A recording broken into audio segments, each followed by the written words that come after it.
apart from the other film screenings here, was in a beer garden at the hotel called the Lasser Gallery in Newcastle. And that was on a beautiful night, in the middle of winter when it was 24 degrees Celsius.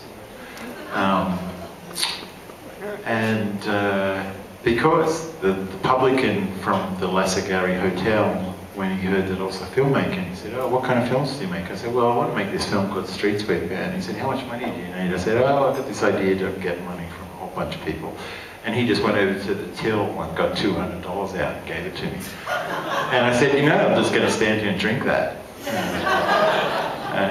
Our plan is to tour from Queensland down the east coast of Australia. So from, if you know anything about Australia, we've got a very small population and we live on the coast. So we're going to go from Brisbane down through Sydney to Melbourne, and we're going to go to all the university towns and anywhere else that anyone wants us to go. And we'll come back to Alaska, of course, because you're going to want me to come back. So,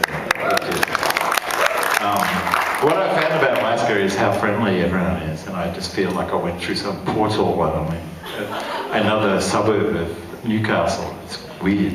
It's been the weirdest week of my life.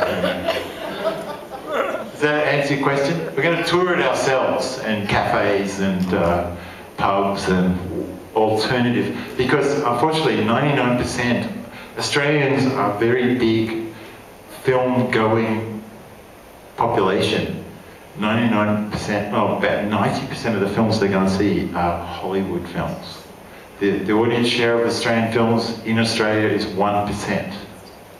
Most Australians see one Australian film in a year, and there's about 24 films made in each year. So we didn't even try and buy into that. So we're just going to go and, if we can get 20 or 30 people to turn up, we'll screen the film.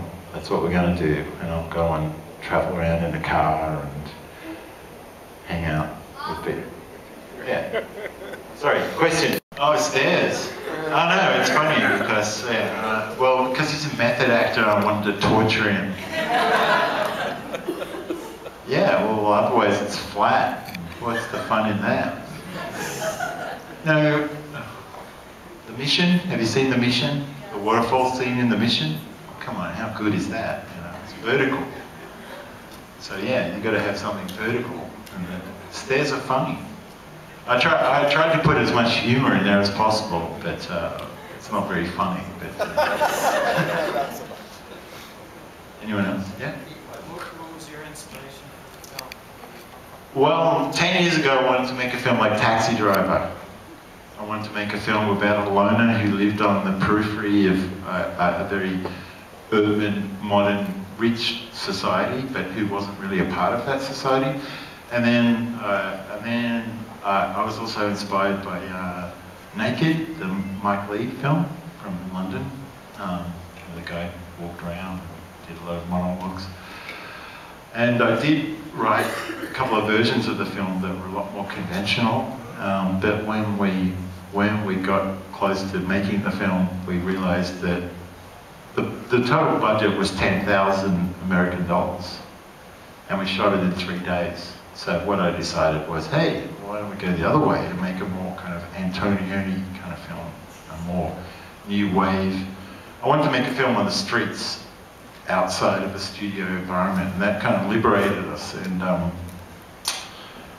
we shot the whole film without any permission at all. And the scene where he's lying on the road with his face down on the road, there was a police car pulled up, and we're standing there, there was 10 of us with a big camera. Like we shot it between Christmas and New Year's Eve. So the reason I did that was because I knew that a lot of people wouldn't be working, and the rental companies would have a lot of equipment that they weren't using. So we managed to get a HD cam, like the biggest format digital camera we could, for free for 4 days.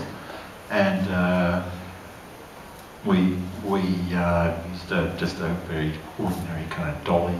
And sorry, I forgot the question. What was the question? What was your inspiration? Oh, the inspiration, yeah. What I like about the new wave is that the films, the subject of a lot of new wave films is very authentic and culturally specific. You know, like Bicycle Thieves or Godard's films or Truffaut's films, where they shot them in the street. So they're very dated because they're about that place at that time.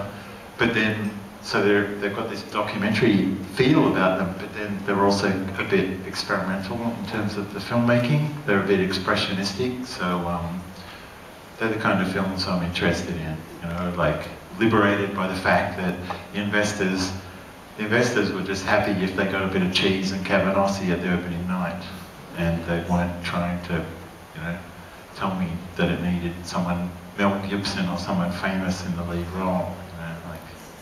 As if.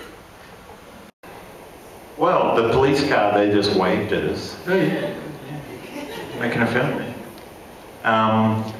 When we got to where the bridge is, which is out of town, and the thing when I got to Alaska, it reminds me a lot of Newcastle. I think I could make a similar film here where you come out, you walk through the CBD, you go through suburbia, and then you end up in the wilderness.